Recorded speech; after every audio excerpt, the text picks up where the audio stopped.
Hello friends, welcome to খেল দুনিয়া। আগামী পরশুদিন কেরালার বিরুদ্ধে গুরুত্বপূর্ণ ম্যাচে মাঠে নামছে মোহনবাগান।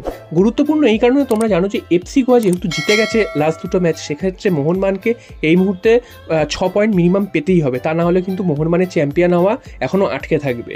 তো মোহনবাগান যত তাড়াতাড়ি সম্ভব এই 6 পয়েন্টটা যদি তুলে নিতে পারে তাহলে কিন্তু শেষ ম্যাচ অবধি তাদের অপেক্ষা করতে হবে না, এবং শেষ ম্যাচ অবধি যদি অপেক্ষা করতে হয় তাহলে কিন্তু তাদের উপর একটা চাপও ক্রিয়েট হবে।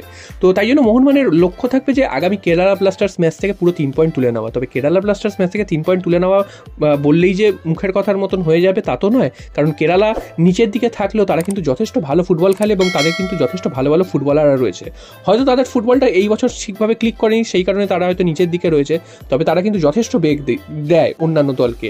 এবং মোহনবাগানের সাথে যখন হোম ম্যাচ খেলতে এসেছিল যুবভারতী ক্রীড়াঙ্গনে, তখন কিন্তু আমরা দেখেছি যে একটা সময় অবধি কেরালা ব্লাস্টার্স কিন্তু এগিয়ে গিয়েছিল এবং ম্যাচটা কিন্তু মোহনবাগানের হাতছাড়া হয়ে যাচ্ছিল। তবে শেষ মুহূর্তে অ্যালবার্টো রড্রিগেজের সেই দুর্দান্ত গোল এবং অবিশ্বাস্য গোলের জন্য মোহনবাগান কিন্তু শেষ পর্যন্ত জিতে মাঠ ছাড়ে, তা না হলে কিন্তু সেই ম্যাচ থেকেই মোহনবাগান পয়েন্ট নষ্ট করতো। আর এবার কিন্তু কেরালায় গিয়ে মোহনবাগানকে খেলতে হবে। গত বছরও যদি কেরালা থেকে মোহনবাগানের খেলা দেখো, মোহনবাগান হয়তো গত বছর কেরালাতে গিয়ে জিতেছিল, তবে সেই ম্যাচেও কিন্তু একটা দুর্দান্ত হাড্ডাহাড্ডি লড়াই হয়েছিল এবং 4-3 গোলে শেষ পর্যন্ত জিতেছিল। একবার এ গোল দেয়, একবার ও গোল দেয়। তো সেখান থেকে দেখতে গেলে এই বছর কেরালায় যখন খেলাটা হচ্ছে তখন কিন্তু যথেষ্ট একটা তাৎপর্যপূর্ণ সিচুয়েশন, কারণ এইখান থেকে যদি মোহনবাগান 3 পয়েন্ট তুলতে পারে তাহলে কিন্তু মোহনবাগানের আর বাকি থাকবে 3 পয়েন্ট, সেক্ষেত্রে গোয়া কিন্তু আরও চাপে পড়ে যাবে। তাই জন্য মোহনবাগানকে লক্ষ্য থাকবে এই কেরালাকে হারিয়ে পুরো 3 পয়েন্ট ঘরে তোলা। তো এবার প্রশ্ন হচ্ছে কেরালার কিন্তু যে দল রয়েছে, তোমাদের এক্ষুনি বললাম যে যথেষ্ট শক্তিশালী দল, সেই শক্তিশালী দলের কিন্তু গুরুত্বপূর্ণ একজন প্লেয়ার কেরালা পাবে না। তিনি হচ্ছেন নোয়া সাদিউ। নোয়া সাদিউকে তোমরা অলরেডি সবাই চেনো, তিনি যথেষ্ট ভালো ফুটবলার এবং প্রতিপক্ষকে কিন্তু সবসময় ব্যস্ত রাখে এবং দুর্দান্ত কিছু গোলও করে।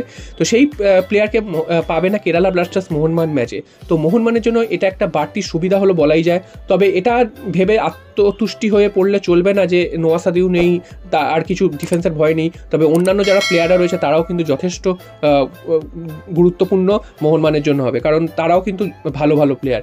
তো এই নোয়া সাদিউ না থাকাটা মোহনবাগানের জন্য একটা হেল্প হবে ঠিকই, তবে মোহনবাগানের ডিফেন্সকে কিন্তু নজর রাখতে হবে যেন মোহনবাগান ডিফেন্স স্ট্রোককে অন্যান্য প্লেয়াররা যেন গোল না করতে পারে এবং মোহনবাগান যত তাড়াতাড়ি সম্ভব গোল তুলে নিয়ে কেরালার উপর চাপ বাড়ানো। তো দেখা যাক শেষ পর্যন্ত মোহনবাগান কেরালা থেকে 3 পয়েন্ট নিয়ে আসতে পারে কিনা এবং লিগ চ্যাম্পিয়নশিপের দিকে আরও এক ধাপ এগিয়ে যেতে পারে কিনা।